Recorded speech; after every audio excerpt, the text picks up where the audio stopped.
Well, good afternoon, everybody. Welcome to United Lodge of Theosophists here in San Diego for the Aquarian series. The title of the presentation today is The Religion of Responsibility, and this will be given to us by Dr. Ken Campos. Oh, wait, there's a reading. Let me give you the reading. Please forgive me. This is from the Dhammapada. When Lord Buddha, sage of the Shakyas, first turned the wheel of the law, the venerable Anakondana crossed over the ocean of samsara. As a result of his last discourse, the venerable Subhadda crossed over likewise. All those who could cross over, he helped them to do. When about to attain the final parinibbana, he was lying between the twin sala trees in the middle watch of the night. Then, for the sake of his disciples, he spoke briefly on the essentials of Dhamma, on keeping the precepts. O bhikkhus, after my parinibbana, you must venerate and honor the Patimokkha precepts. Treat them as a lamp you have discovered in the darkness, or as a poor man would treat a treasure he finds. You should know that they are your chief guide, and there should be no difference here from when I remained in this world. If you would maintain in purity these precepts, you should not succumb to barter or to buying and selling. You should not covet lands or buildings, nor should you gather servants, attendants, or animals. You should flee from all sorts of property and wealth as you would avoid a fire or a pit. You should not cut down trees or grass, nor break new soil, nor plow the earth. Nor must you prepare medicines, practice divination or sorcery according to the position of the stars, cast horoscopes by the waxing or waning moon, nor compute the days of good fortune. All these are improper for a bhikkhu. Conduct yourselves in purity, eating only at the proper times and living in purity and solitude. You must not concern yourselves with worldly matters nor circulate rumors. You must not mumble incantations, mix magical potions, nor bind yourselves in friendship to powerful persons, showing them and the wealthy favoritism whilst treating with contempt the have-nots. All such things are to be avoided. You should seek with a steadfast mind and with right mindfulness for enlightenment. Neither conceal your faults nor work wonders, thereby leading other people astray. As to the four requisites, food, shelter, robes, and medicine, remain content, knowing what is enough. Receive them when offered, but do not hoard them. This briefly is what is meant by observance of the precepts. These are fundamental, accord exactly with freedom, and are therefore called the Patimokkha rules. By relying on them, you may attain all levels of collectedness and likewise the knowledge of the extinction of sorrow.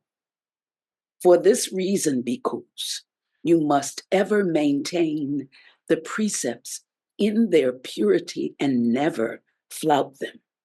You can observe these precepts in their purity. You will have an excellent aid. But if you do not observe them, no merit of any sort will come to you. You, therefore, ought to know that the precepts are the chief repository of the merit which enables the body and mind to remain at peace. We give you our own Dr. Ken Campos. All righty. Good afternoon, folks there in Zoom land. And let me open up with a quote from a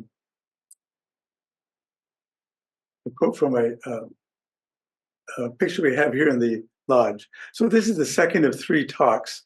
The first one was on the Bhagavad Gita, and the quote from Raghavan Iyer is this: "The philosophy of perfection of Krishna, the religion of responsibility of the Buddha, and the science of spirituality of Shankara constitute the Pythagorean teachings of the Aquarian age of universal enlightenment." So today we're going with the second of the talks, which is the religion of responsibility. And let me share with the audience here my laptop so they can peek at some of the slides. It's offline. It's only on the machine. It's totally offline. It's a copy. So the people in the audience can't see the slides, so I gave them my laptop so they could look at it. It's laptop's offline. So we have a quote from Hermes to start with. Another quote: "The assumption of full responsibility is the beginning of selflessness, true participation in universality." And that's from Hermes. And then, you don't have to, but they're pretty pictures. Religion and responsibility. So the first part is Buddhism in general is this religion of responsibility. Part 1 is popular culture. Part 2 of today is history and metaphysics.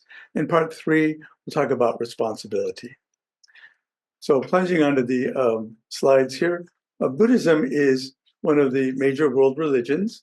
It is a very curious religion in that there's no anthropomorphic deity in that religion. And I don't know if everyone in the popular culture understands that, but it is a fascinating aspect.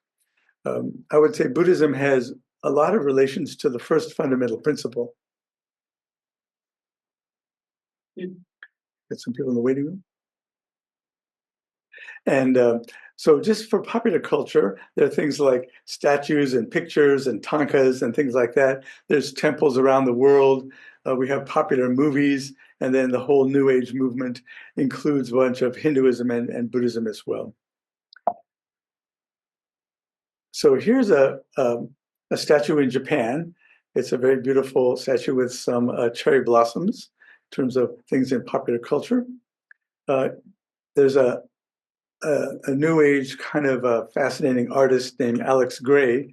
This is one of his intriguing pieces of art of a meditating man surrounded in a field of fire with 7 chakras as different colors, and a little bit of like a halo of illumination, you might say, or enlightenment. So these are some of the images in the popular culture. Some ideas in the popular mind come from movies, and we have concepts about enlightenment and then ideas of meditation. So 2 movies I mentioned here are The Little Buddha with Keanu Reeves. It's a fun story set in modern times in which there's an American child that turns out to be the incarnation of Avalokitesvara. Very curious stuff. And in the middle, there's a nice sort of recapitulation of Gautama Siddhartha's life and the Bodhi tree episode where he's encountering Mara and various demons. The other movie is a little more historical. It's called 7 Years in Tibet with Brad Pitt. And he plays a Swiss mountaineer that actually didn't get to meet the Dalai Lama when the Dalai Lama was a teenager or a young fellow, and then later encountered him again after he was in exile. Enlightenment is a curious concept. I think many people in the popular world in the West don't understand it at all. They have a wrong idea of it. I think for the Buddha, it represents awakening into the real nature of reality, into being in the here and now.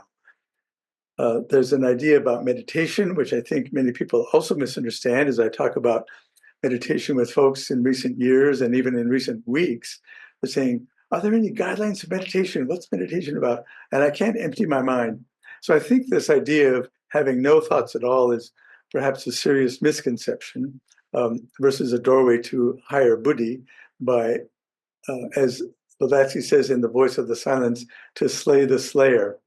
And that way we can monitor our thought process. And in that process of monitoring our thoughts, quiet them down, and then allow ourselves not to have that as the endpoint, but really have that as the beginning of being able to enter into another state of consciousness, which is a doorway to higher buddhi. So one little bit of humor with regard to this popular idea of emptying the mind. We have a Zen birthday card, which the Buddhist monk is looking at a card, and the card says, "Not thinking of you." It's a birthday card. In terms of the idea of not thinking about stuff. But again, we have to slay the slayer. And that's the beginning of this profound journey, both for the Gautama Siddhartha's teachings and then our theosophical teachings as well. And, okay, here we go. So the next section I wanted to talk about is, my mouse has submarine, another waiting room person, but I can't let him in. Gautama Siddhartha, in terms of the history, and this is like carrying coals to Newcastle. I'm sure many of you theosophists already know this stuff. He had a period of travel and asceticism in his early life after he left his father's protection in the palace, and then came out to see different things in the world, like people being sick, people being injured, people dying, things that his father tried to protect Gautama Siddhartha from. And he came to his revelations as he went through these asceticisms and then through other his own contemplations and understanding both his own mind and his own self and the world around him. After his enlightenment, you would say, after his awakening, he then began his teachings. And one thing that in my searches, I found that he considered himself not to be a metaphysician at all. So he really minimized philosophizing about God and deities and all that sort of things in his lifetime. And I would say in the Buddhist religion, many things have been elaborated over the centuries about these ideas of devas and other spiritual beings. And of course, there's a couple of schools of Buddhism, the Northern School, which talks about the Bodhisattva path, the Theravada, the Southern School, which is more focused on day-to-day life and perhaps achieving nirvana and becoming what we might call a Pratyeka Buddha, who would then leave this whole incarnated world of manifestation. And then there's aspects like Zen Buddhism in China and Japan, the Chan and the Zen, which are very bared down and basic. And then in stark contrast to that, we have Tibetan Buddhism, which is extremely elaborate. But I'll just focus on some of these basic ideas. Going back to Gautama Siddhartha himself, and he taught, after he became enlightened, became the Buddha, he taught in a town called Sarnath in Uttar Pradesh in the eastern part of India. And nearby that place of Sarnath, there's another location not too far, but a little bit to the east, called Bodh Gaya, where he attained enlightenment with the Bodhi tree. And that second place is a UNESCO World Culture Heritage spot. And so Sarnath is a place that people will go on pilgrimage in northern India to a site where the Buddha gave his very first sermon. And it's located in the confluence of two rivers, the Ganges River and the Varuna River. It has a nickname of Deer Park, which curiously modern Buddhists have named their monasteries Deer Park, like Thich Nhat Hanh, for example. There's a museum there in Sarnath, and Buddha formed his first Sangha, or his first monastic order, with his arhats, his first set of disciples in that location. Here's a little statue in India, in Sarnath, of the Buddha, a little picture of it. It's all in polychrome, so it's all brightly painted and colored. There's even a little donation box. And just a map here of India, we can see where this place is located, the Bodh Gaya Bodhi tree area. It's in the eastern part of North India near Bangladesh, and as it said, in the confluence of those two rivers. Just a little geographical map. And here's a picture of the temple at twilight at Bodh Gaya. It's a very beautiful spot. I've never visited there myself, but someday I may take a pilgrimage on my own. And I mentioned the more elaborate Tibetan Buddhism. This is the Potala Temple in Tibet, which is part of China now, as they've claimed it. And this is a very famous picture. There's even some artwork that I don't have in the slideshow by a theosophist of this very same temple. And the 14th Dalai Lama spent his life there. And that movie I mentioned, 7 Years in Tibet, part of it is set in this temple, or at least a Universal Studios mock-up of the temple. And then we have other aspects of the history and the metaphysics. We have 4 imponderables and 10 indeterminate questions. So the Buddha himself, Gautama Siddhartha, in his days of teaching and preaching, never affirmed or actually denied a creator god or a deity. So he curiously sort of sidestepped that question. However, he did affirm a belief and an understanding that there is some imponderable principle, which is, I would say, in his own language, identical to what Blavatsky then shows in the Perennial Wisdom centuries later, the very same idea, that there's this imponderable principle that as humans with our mammalian brains, we just cannot conceptualize or talk about.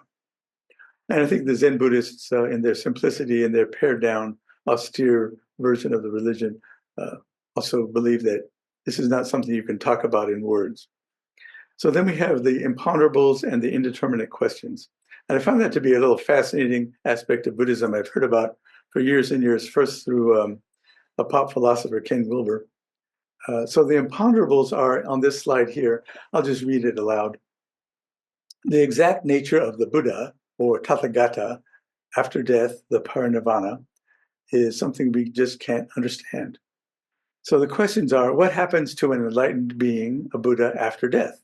Does he exist or not exist? And the Buddha taught that these questions are beyond the ordinary understanding of a human mind. The second of these imponderables is the range and the scope of Buddha's knowledge, or the Buddha vision, or his comprehension. And basically, Gautama was teaching that the full extent of Buddha's wisdom and the workings of his mind are consistently incomprehensible to the unawakened person. So to be able to talk to us humble students of theosophy would be pointless. And basically he says, don't waste your time on these four points. The third one, interestingly, kind of curiously, it says the exact workings of karma are unknown to us, or kama in the Pali. And curiously, the dharma and karma in Pali are switched to dhamma and kama. They kind of merge the R into double M's. So the Buddha says the precise and intricate details of how this karmic function actually occurs, past, present, and future, throughout lifetimes, is, in his opinion, beyond the grasp of ordinary thought, of our ordinary mammalian minds. So even though on Sunday, in a couple of days, or tomorrow actually, we are studying a book called The Mysteries of Karma, the Buddha here indicates that we really can't understand it. So we're going to kind of like hit our head against the wall and do our best to understand it. But he says the exact workings is something we can't know. And so I guess we would approximate an understanding of karma in our studies. And the fourth of these imponderables is the origin and the extent of the cosmos, or the nature of the universe, or like some people now say, the multiverse. And he says the ultimate beginning and end of the universe, or the cosmos, is seen as unknowable and beyond the scope of human understanding. And basically in Theosophy, we have these words that we can kind of point in the direction of it, and those are the Manvantara and the Pralaya. So what was he saying about all this stuff? So Gautama Siddhartha was advised that speculating on these matters would lead to confusion, suffering, and a distraction on our path to liberation, which has to do with our ethical morality and our behavior along the path, and going into things like the paramitas, the 7 paramitas, and following the precepts that Monica mentioned at the beginning. So focusing on these things and speculating on this stuff would just be a distraction and get us off the path and get us off of our responsibility, as opposed to just theorizing about these four imponderables. Instead, he's focused on the four noble truths, which is suffering exists, the cause of suffering, that it's possible to cease suffering. That's a very optimistic thing. And then the fourth of the Four Noble Truths is that, guess what? There's a path leading to the cessation of suffering. And this is all leading to the idea of responsibility. And the Gautama's kind of wisdom has a kind of concrete humanistic approach, aligns with these pragmatic and experiential philosophy ideas, and it prioritizes direct life over liberation, and that over the metaphysical speculations. So then the third thing I wanted to talk about is the responsibility. So as the title of this second of the three talks, The Religion of Responsibility, there's a couple of things here. One is to enumerate the Four Noble Truths. Again, Karen Coles to Newcastle. Many of the audience knows this, but I'm also hoping this video and this recording will be accessible to people at the beginning of their search, and they have an idea about it, but it'll be good to go over and reinforce the learning. The Eightfold Path, that's the fourth of the Four Noble Truths. The precepts, which are in a sense ethical and moral guidelines, and then a nice quote from Mahatma Cage about the God within. So going on to, before we jump into these ideas, I wanted to mention the concept of two minds or two brains. And I think this duality is something that we struggle with as students of theosophy in particular, and then as human beings in general. And then of all the humans, we have the ones that are just kind of perking along in their world and being oblivious to this stuff, maybe the more materialistic folks who are in their selfish identity. And I believe identity is a huge thing. And then the other set of humans that have expanded their self into perhaps a more philosophical mindset and are able to approach some of the buddhimanas kind of concepts of their brain. In terms of our physiology here in the manifested world, Roger Sperry and others in the 1970s, looking at split brain folks that had surgery for epilepsy control, where they cut the corpus callosum, the main pathway between the right and left parts of their brain. I really identified that we have a right brain, which is primarily, for most people, and a few rare people, some things are reversed if they're left-handed or right-handed. But typically the right brain is the more intuitive, the more artistic, kind of visual part of our mind and our brain. It's very nonverbal.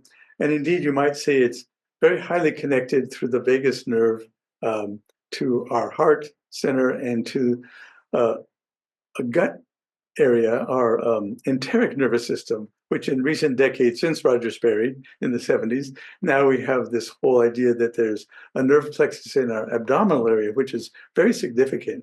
And the gut's very important for synthesizing various neurotransmitters and having a connection to the brain.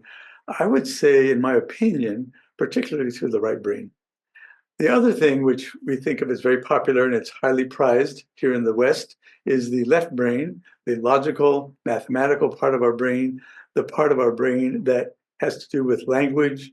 The Broca's and Wernicke's area are on that side, the parts of our cortex that understand words and we can understand speech, and then also the part of our brain that can talk, that we can form words. So basically right now during this lecture, I'm using that part of my brain a lot. And that's very important in our day-to-day life. The big trick there is to be able to merge these two and to be a much more integrated person. And I wanted to mention on this two minds concept, something from Plato a couple thousand years ago. He talked about modes of consciousness. And you might say consciousness has to do with awareness and perception at some level. And he divided this into two, which are, like you might say, extremes, but then they're blended in the middle. One is the sensible, he called it, and the other is the intelligible. So the sensible mode of consciousness is that part of our mind, you might say the kama manas, which is focused on the manifested world, so the world of our five ordinary senses, the organs of sense and the objects of sense. So that part of the sensible world. And so people with their primary center of gravity or their identity in the kama manasic part of their mind are going to be more focused on the sensible part. The intelligible part in Plato's nomenclature would be, I'm saying imaginal, not imaginary per se, but something that we think of, or conceptual, something that's not in the physical world. And again, my spell correction here, called it Buddha Manas, but it should be with an I, Buddhi Manas. And the question mark is, for discussion, do you guys agree that that could be correlated to that part of our Platonic dual modes of consciousness, the higher Buddhi Manas part of our mind, of our monastic area? Going on from that beginning then into ethics and morality, a large part of this religion of responsibility of the Buddha has to do with day-to-day life in our ordinary existence.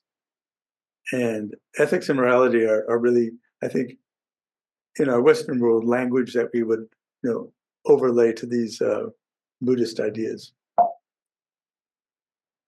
So we have, let's see here. Okay, there we go. Someone's else in the waiting room here. I don't see my mouse at all. My mouse is submarine. So we have the Dharma chakra wheel, this beautiful golden wheel. So this is a common symbol that you see in Buddhism and Buddhist temples and Buddhist churches and things like that. It is a wheel with 8 spokes, and there's lots of different images about that, different sorts of pictures and whatnot. There's decorative things used in Buddhist temples, and people will use that as a common symbol for the Eightfold Path. But it actually represents more than that. It, in a sense, represents all of the Dharma of the Buddha, but primarily the Eightfold Path. So then, going on to the Eightfold Path, what is that about? So in terms of the Four Noble Truths, there's this concept that suffering is inevitable in this manifested world, desire, attachment, using the kama manasic part of our mind, where we're really hooked into the organs of sense and the objects of sense, leads us to make up stories. So again, it's that blending of the sensible and the intelligible parts of our brain, but really more leading to the kama manasic, sensible side. So we have the right view, understanding the nature of things, including the Four Noble Truths. Right intention, which really is something in that more imaginal, intellectual part of our mind, what we intend, what we're thinking about, the habits of thought. And this relates to psychology and things like cognitive behavioral therapy and things along those lines, our habitual thoughts. And then right speech is another one, avoiding lying, harsh speech, verbal misdeeds, you might say. Right action is the fourth of the Four Noble Truths, avoiding killing things. And I would add unnecessarily, avoiding stealing and other physical misdeeds. Right livelihood, avoiding trades that harm other people. Trades, occupations, corporate things. So right livelihood is certainly huge in our modern society, in our modern world. And you might notice, oh, by the way, there's some companies and folks that really are not obeying right livelihood. Right effort, abandoning negative states of mind and sustaining the positive ones. Right mindfulness, being aware of your body, your feelings, your thoughts. So having that bare awareness. And one sort of Japanese word, the sunyata meditation, or a bare awareness, where you can just have that right mindfulness, that correct mindfulness of just awareness without telling yourself stories about it. So it'd be focusing on maybe the sensible part of reality as opposed to making up all kinds of tales about it. And then we have right concentration, which is single-mindedness. This gets into the meditational practices, the dhyana, the dharana, single-pointedness, attention, concentration, those sorts of metaphysical ideas, and meditational ideas that go far beyond the idea of emptying your mind of any thought whatsoever. So we have the right view, the right intention, speech, action, livelihood, effort, mindfulness, and concentration. And perhaps I did put these out of order. The Four Noble Truths are: life has inevitable suffering as part of our existence in this manifested world of up and down, hot and cold, light and dark, male and female. We have all these dualities, good and bad. So suffering is an inevitable component of all that duality. There's a cause to our suffering, which really has to do with our attachments and our thought processes. And the optimism thing of the Buddhist concepts of the Four Noble Truths, that there's a way to end the suffering. And that is extremely positive and optimistic. And it doesn't involve making, what's the word I want to say? Prayers, invocations, requests of some supernatural beings or entities. It's very humanistic. There's an end to suffering through your own activity. And the whole idea of sanghas or groups of people is that they can then support each other, kind of an accountability group, to help end their suffering by adjusting their thought processes in a way that would be in accordance with the precepts and the Eightfold Path. And the fourth of the Four Noble Truths, like I said, a little bit out of order here, is that there is a methodology. And curiously, the Dhammapada is the path. The Pali word Dhamma is like Dharma, and the Pada word of the compound word Dhammapada is a path or steps. And curiously, the Buddha has 8 steps, but like in the AA Alcoholics Anonymous world, we have 12 steps. so the whole idea of steps and a kind of a progressive methodology. And then this also kind of, I would say, links to the paramitas, where there's 7 keys or 7 portals. You might say 7 steps, starting with dana or generosity, and then going to more complex and more advanced paramitas or virtues.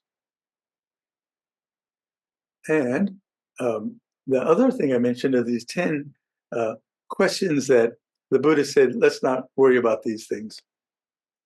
And they're almost like paired together.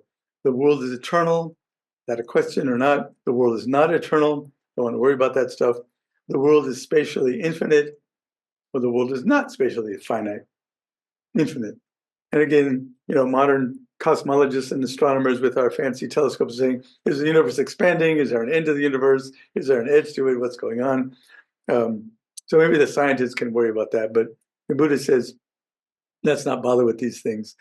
And then we have the being imbued with a life force is identical to the body, or the being imbued with a life force is not identical with the physical body. And indeed, the life force, you might say, is prana. And then, of course, from Hinduism and in Theosophy, we have a more advanced and abstract concept of jiva. And so life force is the question, is it really identical to the body or not? And then we have the perfectly enlightened being, a Buddha-like personage, or the Tathagata, exists after death, or the Tathagata does not exist after death. And so then that's another question that we don't want to bother with. The other questions are, the Tathagata both exist and does not exist after death, sort of an interesting mathematical paradox. And then we have the inverse of that the Tathagata, the Buddha, enlightened human, neither exists nor does not exist after death. So these are some of these 10 questions we're going to just sidestep. So the Buddha did address them and say, let's not worry about that stuff. And then we have precepts. And as in the earlier, at the reading at the beginning, some of the morality or the responsibility has to do with our ethics and morality. We have these 10 precepts. There's 10 of them in total. And the total 10 are taken as vows by monks and nuns living in a monastery. So it's very formalized. And there's 5 for us ordinary folks, for lay people and students of Theosophy, you might say, to look at and see, do we want to accept those precepts? And they're, again, like ethical and moral aspects. So here they are, the 5 ethical precepts for laypersons. It's to abstain from something. So it has a kind of reminiscence in this translation of the Mosaic 10 Commandments, thou shalt not do something. So we want to abstain from taking a life. So that's the ahimsa concept. Taking what's not given, that could be then inverse of that, you might say, is stealing or theft. So you want to abstain from taking something that's not given to you. You want to abstain from committing sexual misconduct, and that again has to do very contextual.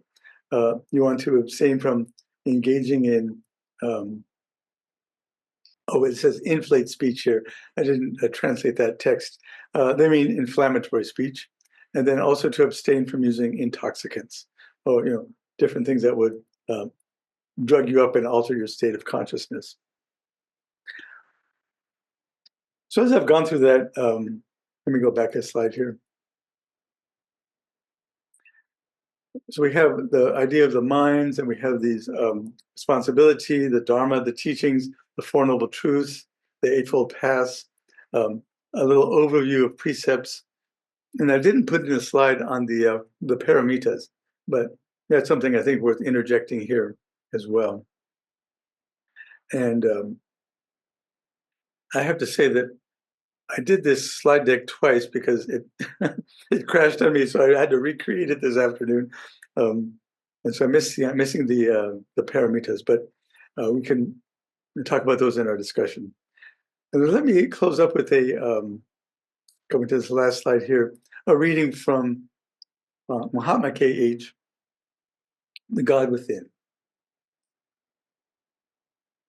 So I'll just read this aloud. Those of you who would know yourselves in the spirit of truth, learn to live alone, even amidst the great crowds, which may sometimes surround you. Seek communion and intercourse only with the God within your own soul. Heed only the praise or blame of that deity, which can never be separated from your true self, as it is verily that God itself, called the higher consciousness. Put without delay your good intentions into practice, never leaving a single one to remain only an intention, expecting meanwhile neither reward nor even acknowledgement for the good you may have done.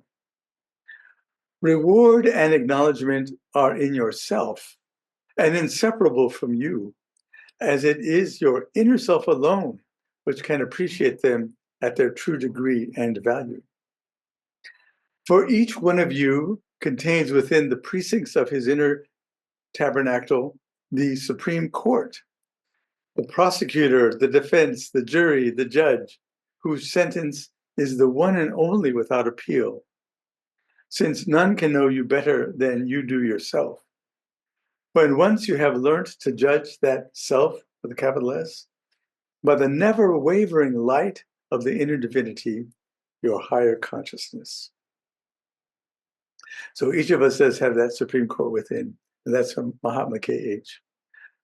So with that, I conclude that little formal content here and open us up for discussion about morality and ethics and precepts from Buddhism that Blavatsky has integrated into the perennial wisdom in the secret doctrine, and that we look at in the Voice of the Silence with things like the Trikaya doctrine, which I also had in my earlier slides, but not here, and the Paramitas. Why don't you invite Judy to make a few comments? Yeah, so Judy, I can't, my mouse is submarined here. I can't get to this top share. Oh, there it is. So, All right, so Judy, I'm going to stop sharing and see if you have a preliminary concept as the host for our Q&A right now. yes, well, I would like to thank you for your wonderful presentation of all the religions that are popular religions. Buddhism is the closest to universal theosophy. So you have chosen a good path. And of course, and the Voice of the Silence, we have the precepts, which are also the same as in Buddhism, the idea of the bodhisattva, the selfless person. But I think it's important to point out that theosophy is the universal teaching that includes all religions and science. But we don't think that we got this knowledge through a revelation from a personal God or through empirical science. Although we don't reject people who believe in a personal God, and we certainly don't reject science. But what is, I think, really important about Buddhism and also the religion of the Jains, is that they do not have a God who is this one God, all pervasive mind, who is omniscient and omnipotent, who through a finite life in which there are going to be mistakes and sins, that they're going to send you to a permanent hell or a permanent reward. And that is just absurd, according to H.P. Blavatsky. That makes into God a fiend.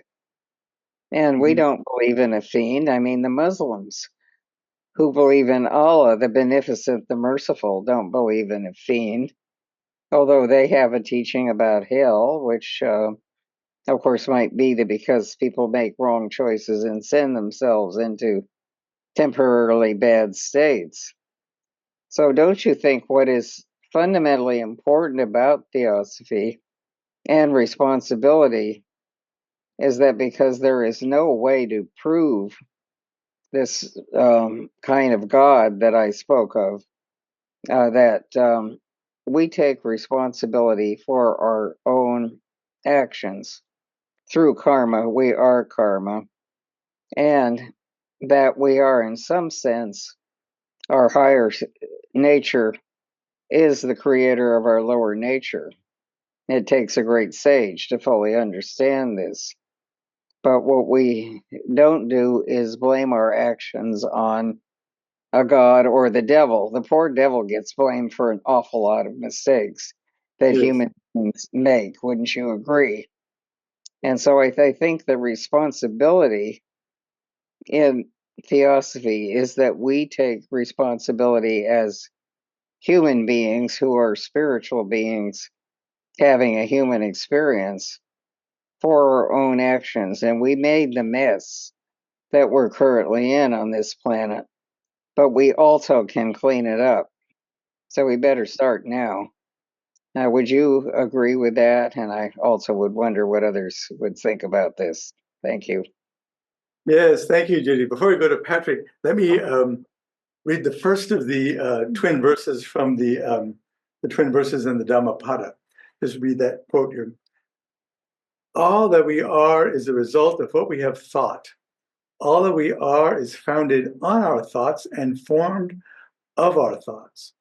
If a man speaks or acts with an evil thought, pain pursues him, as the wheel of the wagon follows the hoof of the ox that draws it. All that we are is the result of what we have thought. All that we are is founded on our thoughts and formed of our thoughts. If a man speaks or acts with a pure thought, happiness pursues him like his own shadow that never leaves him. And I think that this kind of gets to the idea that is contained in some of these Judeo-Christian religions about a hell. And indeed, I would say, as Blavatsky talks about thought creating forms, that the person who harbors some of these very negative thoughts about either themselves or other people, they create their own hell, you might say. And there is really no other Satan.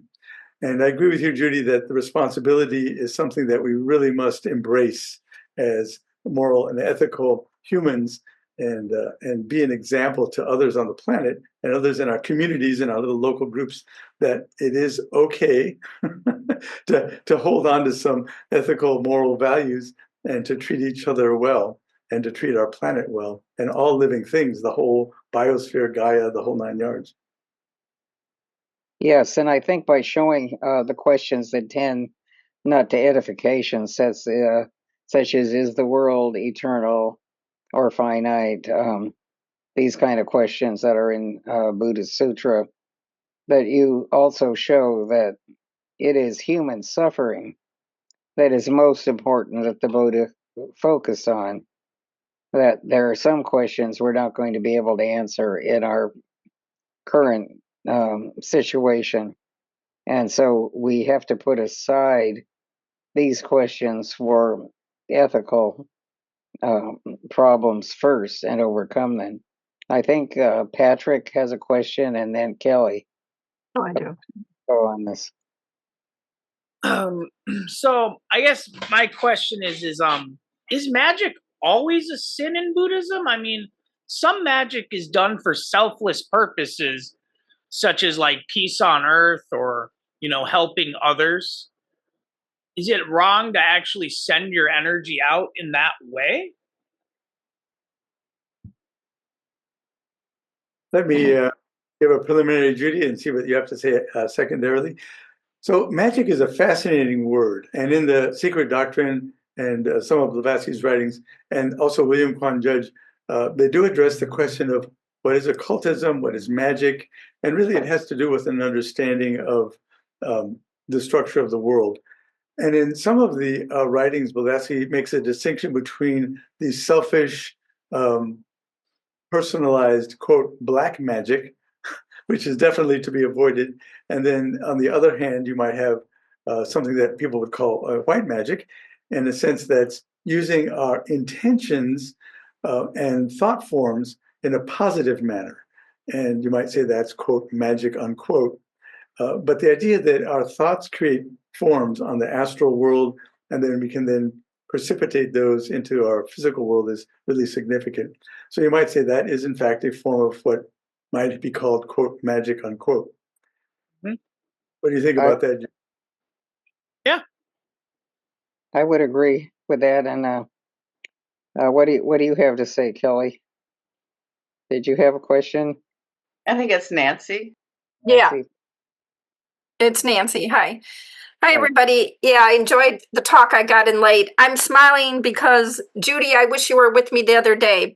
I was soaking, and this man started with me. He's a Christian fundamentalist, and he's like, "What do you believe in?" I shouldn't have said anything. But anyway, it was interesting. He started with that hell and damnation and all this stuff. But, I'm kind of funny. I used all those quotes, stuff right back at him because I know a lot too. But I said it lovingly and kindly, and I had him so tongue-tied at the end, he didn't know what to do. Because, thou shalt not judge, blah, blah, blah, all the hypocrisy. But anyway, I didn't say it as eloquently as you did today, Judy, but thank you. That's all I was just going to comment. I have a big smile on my face, but I wish you were with me because you would have said it more eloquently. But I did pretty good too because I spoke his language in his hypocrisy and in a nice, loving way. And I told him at the end I would pray for him. Well, sometimes, if it's directed towards you, there's reasons things happen. You did very well. And there are, unfortunately, religions that are based on fear Yeah. and love. Although all the founders of the great religions, Jesus, the Buddha, the Tirthankars, or the Jains, all base their ideas on love. And unfortunately, there are people who have a great many skandhas that they project on others. Well, let's hear what Shobda has to say about Thank you. Yes, thanks, Nancy. Hello. Hi, Ken. Hi, Judy. Wonderful presentation. I was also thinking of the second fundamental, where we talk about the responsibility of each of us. Because we need to be to reach self-conscious godhood, the need to have self-induced and self-devised ways. I mean, how beautifully H.P. Blavatsky in the proem lays out the three fundamentals, and we see the significance of each one, and the middle one gives us immediately our sense of responsibility. Because with the lighting up of Manas, it is our duty. It's no longer just moving on your instinct and everything, but much, much more. Because we have this Manas, because we have the choices, our job becomes much more significant. Absolutely. Thank you for that, Shobha. And one thing that has evolved in my own personal, Ken as a student life is the idea with that second fundamental, not only to learn about and understand and try to glean some truths from the different worlds, religions, current and past and historical and philosophies, but also to respect them. and respect their followers. And I really wouldn't, if someone is using, say, another human being using a particular religious system to support their life and to have some faith and belief, some hope, I wouldn't want to take that away from them. It's like, taking away the crutches of a crippled person or something. Don't want to do that. And just let them be where they're at. And then perhaps in time, or maybe in another few incarnations, they'll go beyond that more limited belief system. So I think in the second fundamental, it's not just to learn about them, but also to respect them where they're at, in a sense. And interestingly, in the SD, Blavatsky comments that some of the Christian philosophers and others would consider the Buddha to be an atheist, even though he does have this idea, like in the poem, this first fundamental proposition, that there's this principle from which everything emanates. So that's not really atheism. It's just an absence of an anthropomorphic deity, which Blavatsky says is also leads us to the wrong path. So, Judy, Thank you, looks like Ken. we have so we have some other questions from other folks. I Judy? think Jim Teffer has a question or a comment. Jim? Yeah, I was struck by the fact that you mentioned, Ken, that there isn't really an emphasis on karma in terms of exploring it as a law or concept. And normally when we think of it from the standpoint of the presentation of the theosophical philosophy, there's the propositions on karma, and we consider it to be a fundamental. And we do try to understand the concept and gain clarity on it, and have a sense of respect and understanding that our intellectual understanding does not necessarily convert into true insight. But it also gives you a basis and foundation for understanding why ethics is important. So the notion of karma, together with reincarnation, seems to emphasize to the theosophical student that it is certainly, while it might be speculation in a sense, there's still a great deal said about it. Now, turning to what you said about the Buddha, what gets to my question, is the Buddha, in a sense, if I understand it, is he saying that if we concentrate on the Eightfold Noble Path, which, as you say, is really ethical principles, which are elaborated practically, that at times will lead you to where you open the eye of perception and then actually begin to understand karma? Is it from the other way around, and you don't have an elaborate theoretical structure so much as you have an emphasis on experiential, self-adopted paths to take?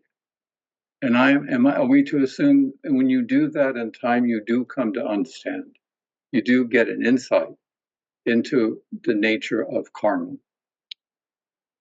Yes, absolutely, Jim. I believe that the Buddha was being very wise in that he was addressing people where they're at, in a sense. So he's looking at folks that, as Blavatsky says, they're living in the delusion of separateness. I'm in this body, I'm in this family, I'm this tribe. I'm going to go to war against people I'm going to take what's mine and take care of me. And so for that person with that degree of mindset and identity, the Eightfold Path then is going from the bottom up, you might say. It's a methodology, a technique, if you will, for taking someone from the level of where they're at without saying, oh, you kind of mindless, bad person, you got to have these more abstract ideas to just right off the bat. Maybe they can't think of that, and maybe some people can, and I think some people are able to, but the majority are going to be in this more individual, selfish delusion of separateness mindset. And so then to realize, oh, I can take care of another person, and then I can take care of other animals, and I cannot kill cows and whatnot. Then as time goes on in their individual life or in their incarnations, they may come to understand that really they're not really different from the other person, and then go along stages of development through the Eightfold Path in their own identity as a person and in their own intentions, in their thought forms, as Plato was saying, the intentional stuff, the imaginary stuff, the intelligible stuff. And then through that methodology from the bottom up, come to then an opening, a flowering, like the lotus flower opening into a greater awareness. Thank So I you. think that would allow them to understand karma from that methodology. I think that's well answered. Someone named Tom also has a question or a comment on this wonderful topic. Yeah, Tom? thank you, Judy. So my question is, from studying Tibetan Buddhism, we had what was called the hungry ghosts, which were people that were stuck in the desire nature. And what I'm wondering about, they even called it sometimes the hell realms. And I'm wondering about, is that in theosophy, maybe trapped in the astral nature for like materialist, or I'm just trying to understand how that might correlate. I'll start with that one, Judy, and see if you have any other thoughts on the hungry ghosts. So William Pont Judge in The Ocean of Theosophy talks about after-death states, and then Blavatsky herself delved into spiritualism for a while and talks about spooks in a funny sort of 1800s Victorian, she calls them spooks. So what happens after death is that there's a kama rupa. So it's a part of our human beingness that hangs around for a while in the immediate after death state, the devachanic state. And that can turn into one of these hungry ghosts. And particularly if that Kamarupa, when it was in the human form, had some really, really strong attachments and desires to the physical manifested world. And Judge talks about people that were either executed or committed suicide. Some of those folks would also end up in this hungry ghost type state in the after-death condition. And so then the idea here, I think, is to help mitigate them and help them to realize it's time to move on, in a sense. But I think there is a correlate with the Buddhist ideas of these hungry ghosts and theosophy. Well, that's well answered. I'd like to add that the Mahayana Buddhists, I know, the Zen tradition, have a ceremony for the feeding of the hungry ghosts, and out of compassion for these individuals who are experiencing a kamalokic hell state. I mean, they have no sense of time, and if they're suicide, they have the same state of consciousness in which they committed suicide. So I don't know whether these ceremonies help or not, but certainly there is a sense in which we have to have compassion for someone who falls into this state and to prevent a suicide or such actions if possible. So I hope that answers Tom's question. We need to move on to Vimal Balachandar. I hope I pronounced your name properly. Yeah. Yes, ma'am.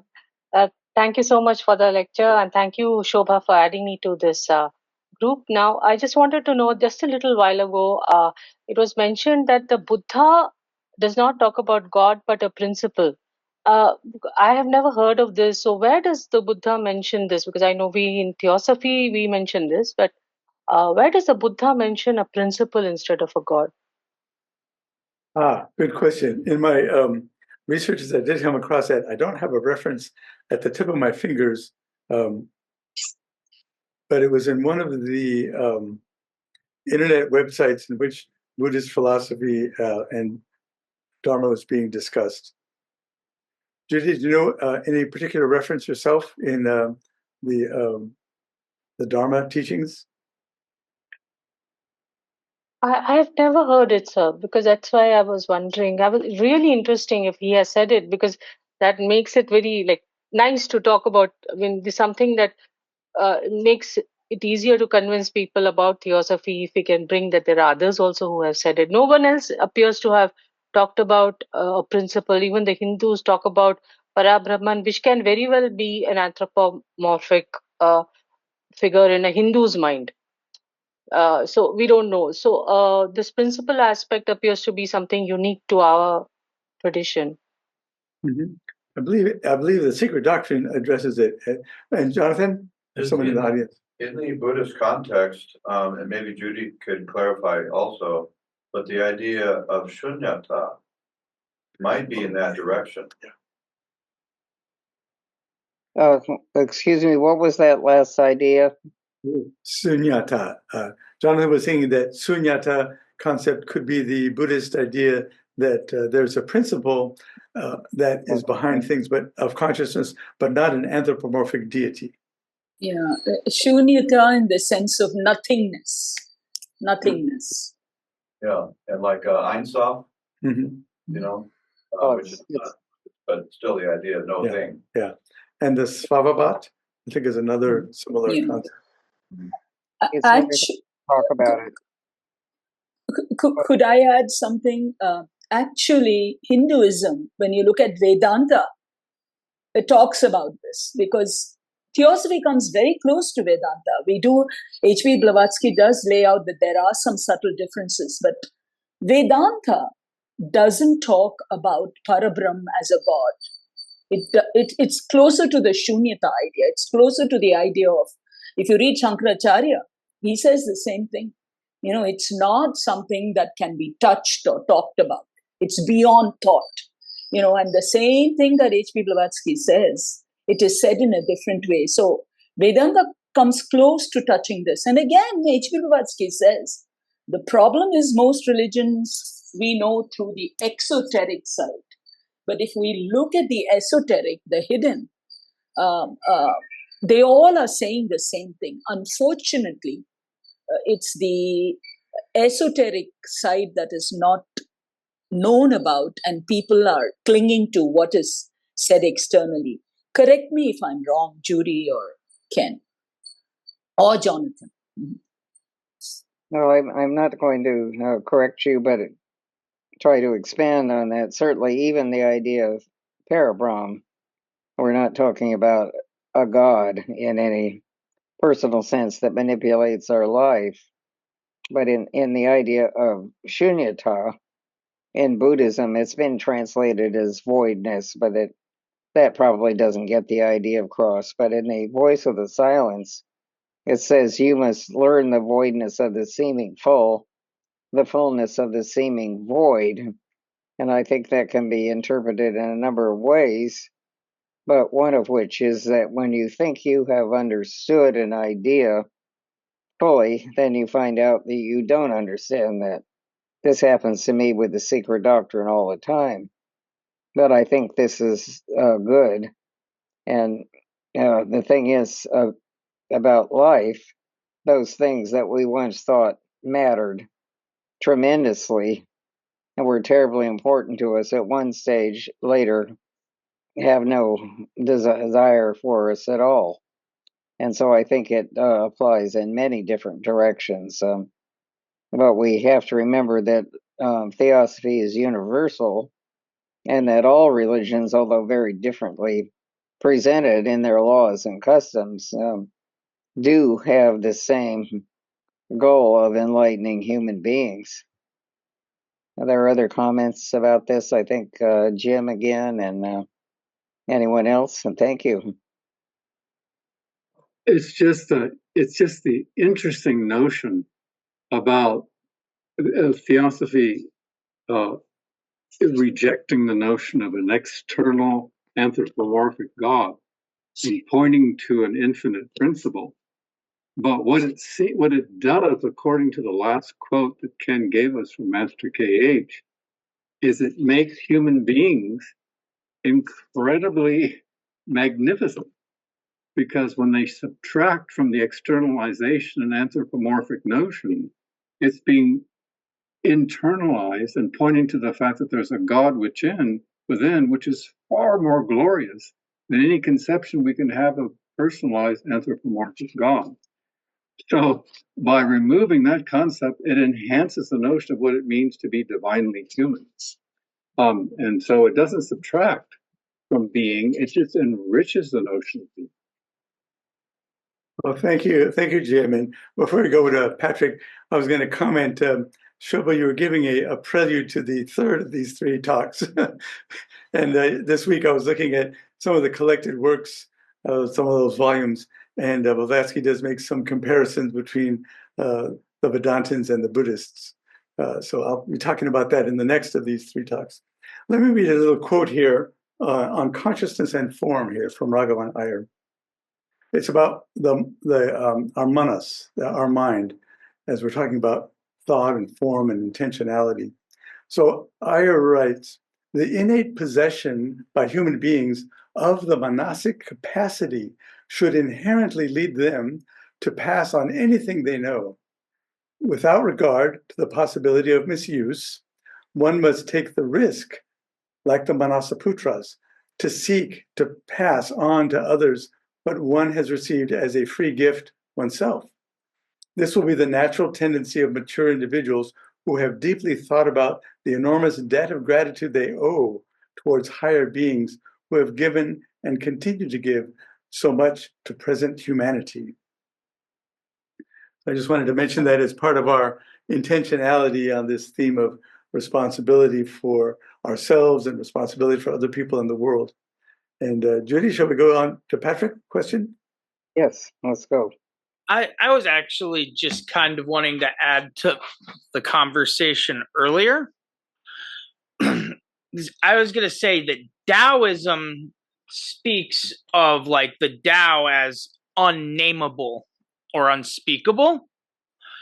And I've heard it often in the magic community when people use thought forms or egregores or even gods, that they refer to them more as masks that you're putting on the all. They're not really, God or in the capital G sense. So I think, this idea that, these beings can serve as signposts, I think is kind of an interesting concept, but I don't know what everybody's thoughts on that would be. Now, what do you mean by signposts, Patrick? And the beings are these... or anything that anybody would call God is a signpost pointing to an unspeakable, ineffable truth of the universe, an underlying consciousness, but that the signpost is not the thing being signified. And that people often make the mistake of signifying the signpost for the thing. I see what you mean. So someone like Zeus on Mount Olympus or Odin in Valhalla. Or Yahweh. Oh yes, on Yahweh on Mount Sinai. They like to live on mountains. Yeah, we'll keep the mountains. Signpost. Yeah. Yeah, that does kind of make sense. Before we go to David Gross, let me just look at the comments for a moment. From Truth We Had in Buddhism, Atavada is a theory of the persistent soul or self-inherent entity. It's a major branch of concept in Theravada Buddhism. And so Atavada is a Pali word that combines Atta or self and Vada or conviction. It's the belief that every person is a living soul.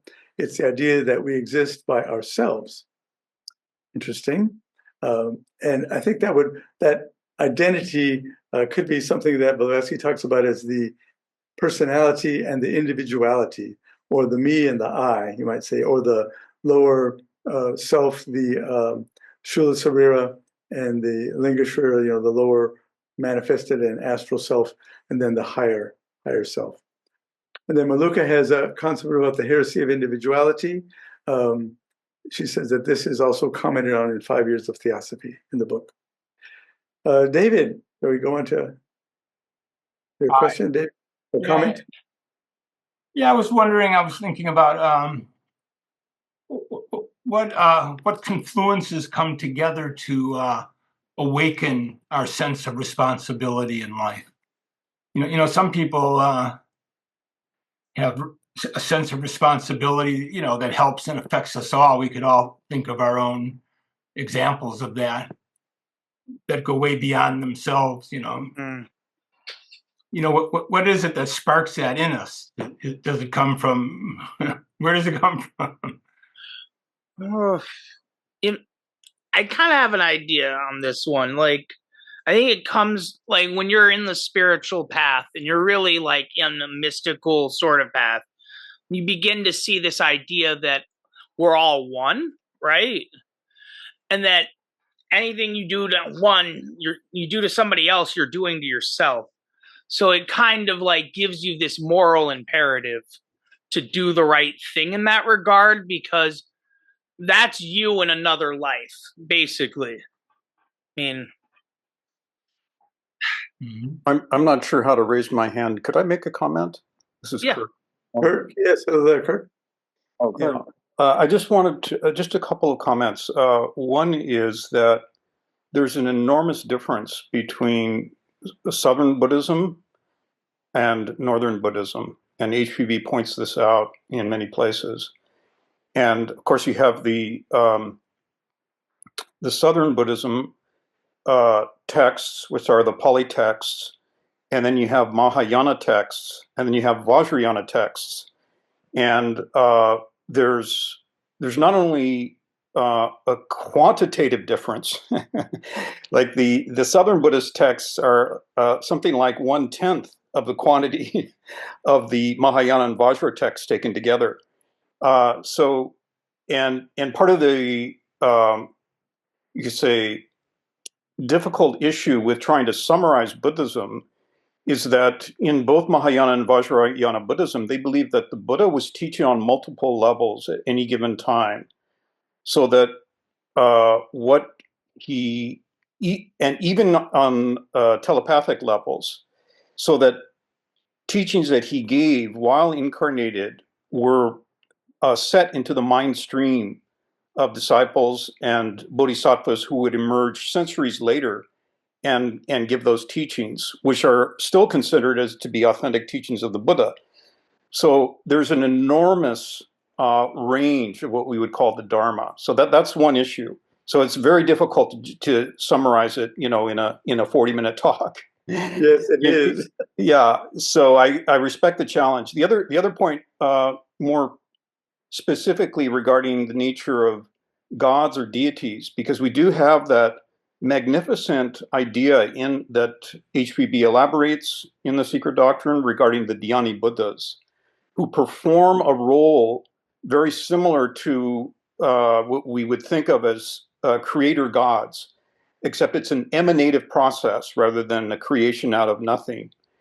And but they do perform this role sacrificially, unfolding from the 3 to the 7 to the 7 times 7, and in fact pervade what we call both human nature and cosmic nature simultaneously and without break or bound.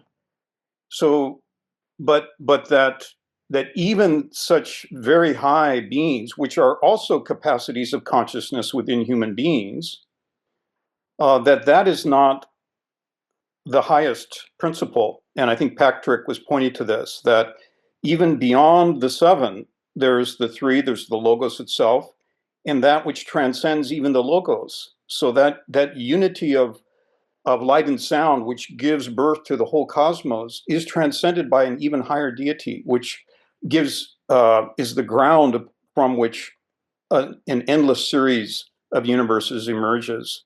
And that's very much linked up with this idea of shunyata, so that it's not only, it's generally translated as emptiness, but it's really boundless potentiality, which is, unmoved by and undepleted by this endless series of cosmos that can come from it, emerge out of it, and return back to it. So, and that's also, again, a principle of consciousness that is possible for human beings.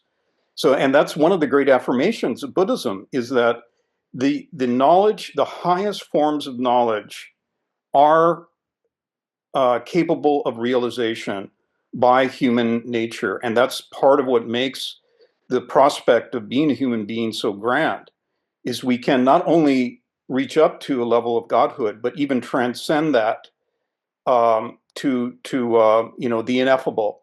So that's all.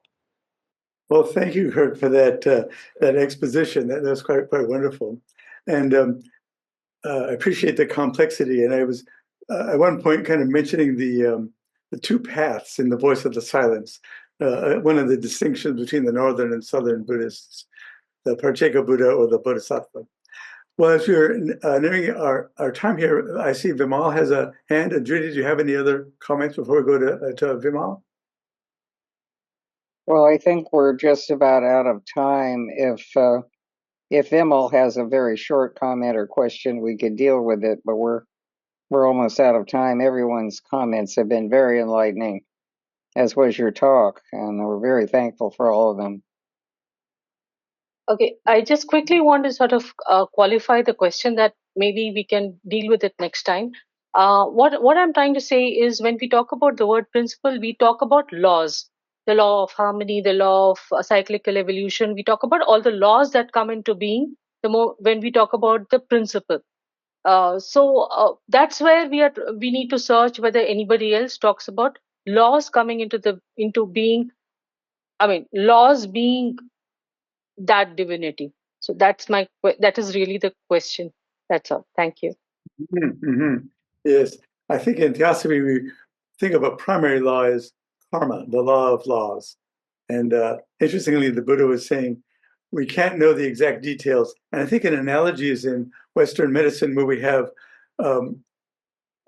diseases that a doctor would look at and see, but we don't know the pathophysiological mechanism. So we don't know the detailed workings of karma, but we can see broad scale understanding of it.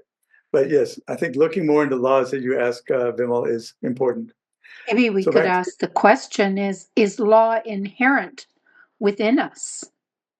Do we bring law with us from that higher plane into where we are right now? Yes, Laura, I think it's because of karma. So we have our personal karma, our familiar karma, our village, our national karma, our global karma. Yeah, so we have the law inherently in us.